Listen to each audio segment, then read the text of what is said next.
In addition to being a WIDS co-ambassador in Sao Paulo, Brazil, Jessica Santos also gave this talk last year about deep learning on medical images. Jessica is the lead data scientist at NeuralMed.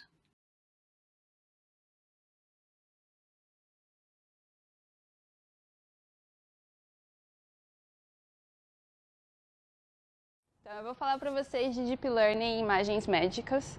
Um dos motivos de falar isso é porque eu trabalho com isso, então é mais fácil de explicar.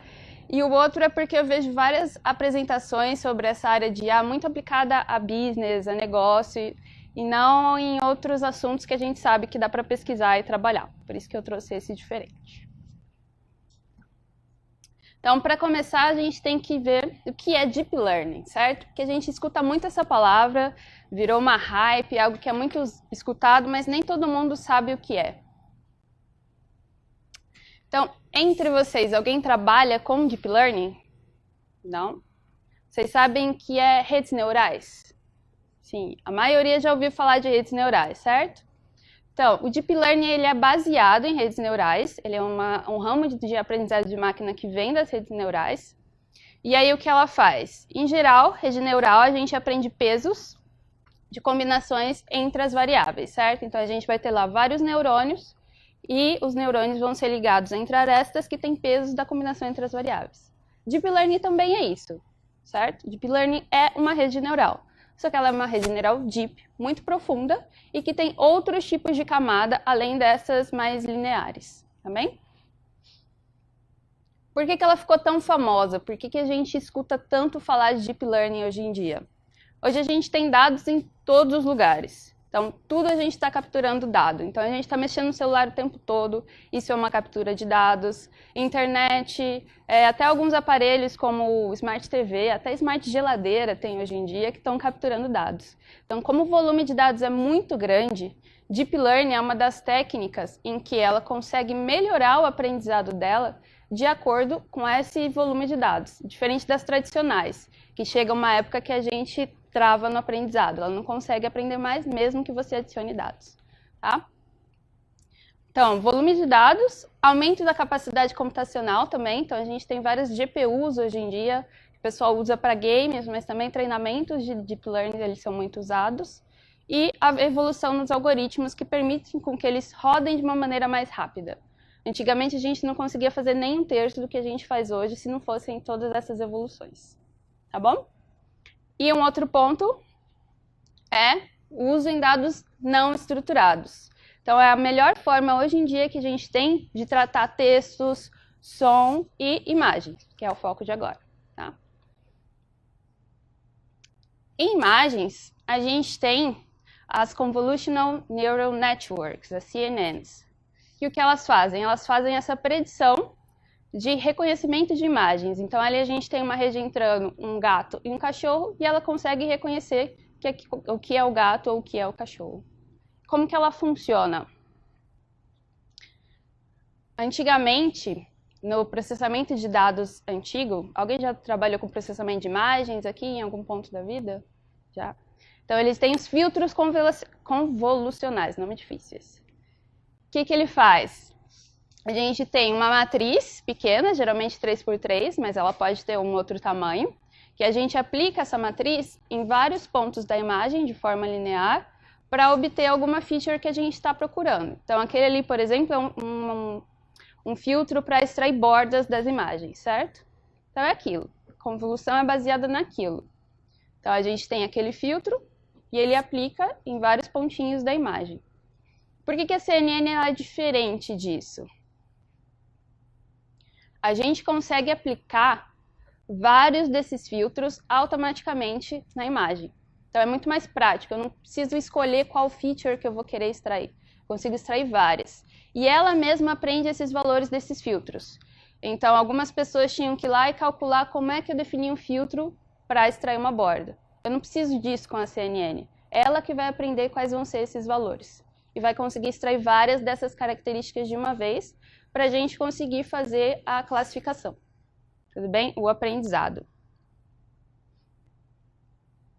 E é isso é o que trouxe inovação na área médica também. Porque antigamente tinham várias tentativas de tentar fazer classificação por computador, só que as pessoas tinham que ficar extraindo essas features, tentar descobrir qual que você vai conseguir encontrar, sei lá, o contorno do coração e esse tipo de coisa. E aí com as CNNs elas conseguem aprender, isso ficou muito mais fácil, muito melhor. Tá bom? Bom, então por que a gente aplica isso? Para que usar um algoritmo para fazer essa classificação se a gente tem médicos? A ideia não é substituir médicos, tá? Apesar de muitos médicos terem medo disso hoje em dia, a ideia não é que os computadores substituam eles. A ideia é ajudar. Por quê? Principalmente na radiologia, que é o que eu trabalho hoje, a gente tem pouquíssimos médicos na área específicos para isso. Então, no Brasil, a gente tem 12 mil radiologistas só, e se a gente olhar aqui para o Nordeste, não tem quase ninguém. Então, a gente tem poucas pessoas para atender. Os algoritmos vão facilitar em muito isso. Outra coisa é que ser humano erra, certo? A gente comete erros. Então, se a gente pegar um radiologista único ali, ele vai ter uma taxa de erro, era de erro aqui, não acurácia, gente, desculpa, de 30% a 40%. Se a gente pegar vários médicos para analisar uma imagem, eles vão entrar no consenso e vão acertar. Mas individualmente eles erram. E é com isso que o algoritmo tenta melhorar. Se ele tiver a opinião dele e a opinião do algoritmo, a chance dele acertar é muito maior, certo? Então, por isso que é melhorar a acurácia do diagnóstico. E acelerar também, porque quando você já tem um algoritmo lá te falando, provavelmente esse exame tem isso, você consegue pensar e analisar muito mais rápido, tá bom? E aí gerar laudos e exames muito mais rapidamente, tá? Qual é o desafio aí comparado com imagens tradicionais?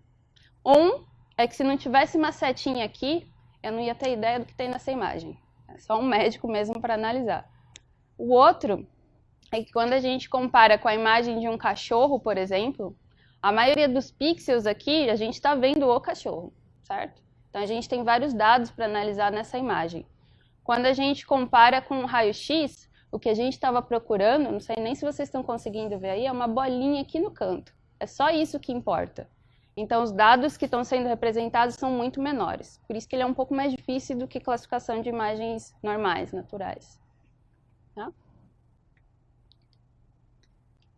E aí, como que a gente faz isso? Qual que é o pipeline para fazer esse processamento de imagem? Essa classificação é o mesmo do tradicional. Então, a gente tem as etapas de pré-processamento, de treinamento, avaliação e visualização dos resultados. É o tradicional de praticamente toda a área de data science, certo?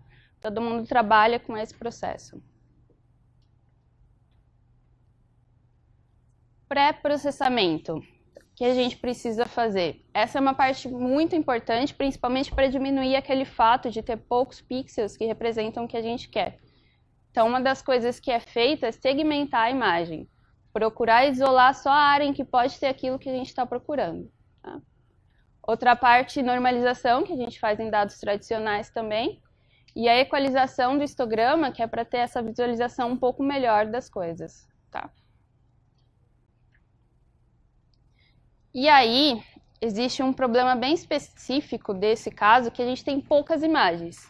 A gente não tem tanta imagem assim para trabalhar. Então, o que é feito é aumentar o volume de imagens. A gente usa o Image Augmentor. A técnica mais tradicional é essa aqui, em que a gente faz transformações na imagem original. Então, eu rotaciono, aplico máscaras e outro tipo de coisas. Desculpa. E a gente tem outras... Tô ficando sem voz, tem que pegar água. Desculpa.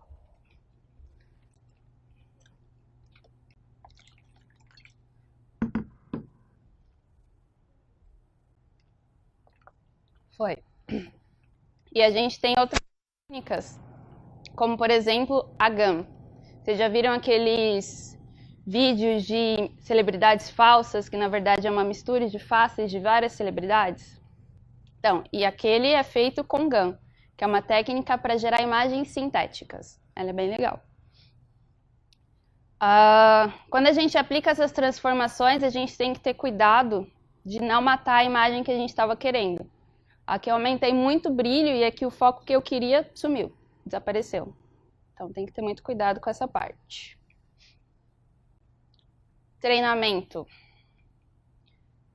Existe uma técnica bem usada em reconhecimento de imagens, que é o Transfer Learning. O que acontece? Tem várias arquiteturas que já foram definidas por algumas outras empresas, Google, universidades, esse tipo de coisa, que fazem com que a gente não precise mais definir uma arquitetura própria. Algumas vezes é necessário, mas a maioria das vezes não. E aí essas arquiteturas, elas foram treinadas com um conjunto de dados chamado ImageNet, que ele tem 14 milhões de imagens com mais de 20 mil classes. Então, todas essas já estão treinadas, a rede já aprendeu a extrair características básicas de uma imagem. Então, linhas, bordas, círculos, tudo isso ela já aprendeu com esse dataset. E aí o que a gente faz é reusar esses modelos com os pesos que ela já aprendeu, retreinando só um pedaço dela. Isso para economizar tempo de treinamento. Tá? Com imagens médicas, isso nem sempre funciona, porque a gente não vai ter as características certinhas, igual a gente tem numa imagem tradicional. Então, ou a gente retreina esse modelo novamente, ou vai agregando algumas coisas. E, principalmente, nessa área que é meio nova, a gente tem que fazer pesquisas e ler artigos o tempo todo para descobrir novidades e outras coisas que as pessoas estão criando. E aí? Por fim, a gente tem que fazer a avaliação dos resultados e visualizar o que ela encontrou. Um problema de usar esse tipo de algoritmo é que ele é caixa preta. A gente não sabe por que ele está falando alguma coisa. Por que ele está falando que aquilo ali é sei lá, uma massa, um nódulo, ou sei lá, que aquela imagem tem um jacaré, um gato. E é muito difícil convencer, por exemplo, um médico a usar esse tipo de coisa se a gente não pode explicar por que ele chegou naquela conclusão. Então, existe uma técnica chamada Activation Map, que a gente consegue ver onde a rede olhou para identificar aquilo que ela estava falando. Então, é como se ela gerasse um mapa de calor mesmo, nas partes em que ela mais olhou para detectar o que ela disse. Então, esse aqui é um bom exemplo. É uma imagem que tem nódulo, e massa, na verdade, e ele está bem vermelhinho, bem onde estava aquela massa. Então, ele acertou e mostrou exatamente onde estava. Tá? Um outro ponto é que a gente sempre tem que focar em diminuir os falsos negativos nesse caso. Então, essa é uma predição de um algoritmo bem bom. Eu estou acertando 92% dos casos em que tinha a doença que eu estava procurando, mas se fosse levado na realidade, ainda estaria mandando 8% dessas pessoas para casa falando que elas estavam saudáveis. Então, é uma coisa de se tomar bastante cuidado, ainda mais nesse caso que é de risco mesmo.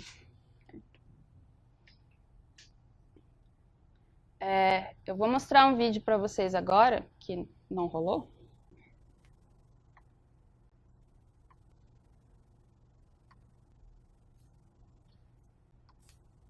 Não está carregando o vídeo.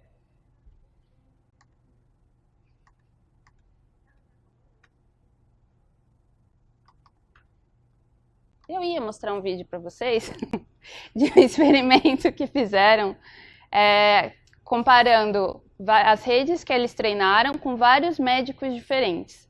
E eles conseguiram mostrar que as redes, além de ser mais rápidas, elas conseguiam acertar mais do que a maioria dos médicos que estavam lá, tá? Depois eu mando um link, alguma coisa assim, porque o vídeo não quis passar, acontece, esse tipo de coisa. Era onde estava. Ó, ele fica preto e passa o slide. Fazer o quê?